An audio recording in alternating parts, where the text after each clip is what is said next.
Quand on travaille avec des données, la première erreur est souvent de vouloir aller très vite vers les modèles.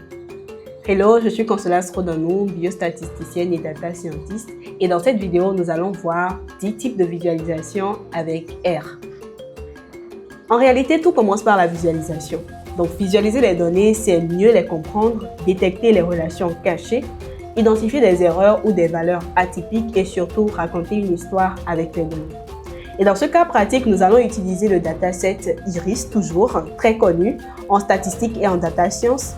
Et il contient des mesures de fleurs, donc longueur et largeur des sépales et pétales, ainsi que leur espèce. Et donc pour commencer, nous allons importer les librairies dont on aura besoin. Ensuite, nous allons faire une exploration rapide des données. Donc nous allons charger la base de données IRIS et voir un bref aperçu de cette base-là. Donc les statistiques descriptives, le type de variables qu'on a, donc les différents types de variables qu'on a.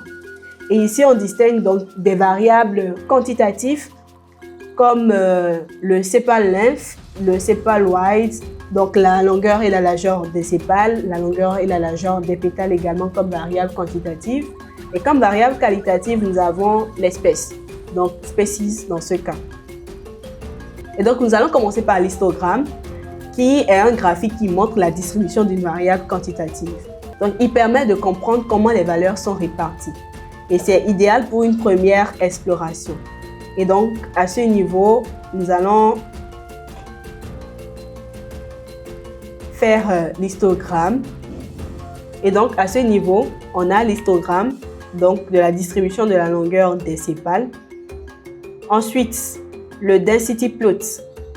C'est une version lissée de l'histogramme qui permet de voir la forme globale de la distribution. Et à ce niveau également, on peut voir à quoi ça ressemble. Donc le density plot, voilà. Donc un peu sous forme de densité, de sépales length dans ce cas, donc la longueur des sépales. Ensuite, une autre forme de visualisation, c'est le box plot, qui compare la distribution d'une variable quantitative selon des groupes. Et ça permet de comparer les espèces et de détecter des valeurs aberrantes ou outliers. On a le violent plot qui va permettre de visualiser la distribution complète par groupe. Donc c'est un graphique qui combine le box plot et la densité. Et ça se présente comme ceci. Après ça, nous avons le scatter plot qui est aussi une autre forme de visualisation. Donc, c'est un graphique de dispersion entre deux variables quantitatives et ça permet d'identifier des relations ou corrélations. Donc ici, c'est la relation entre la longueur des sépales et la longueur des pétales. On a le scatter avec groupe qui est un scatter plot mais avec une variable catégorielle en couleur.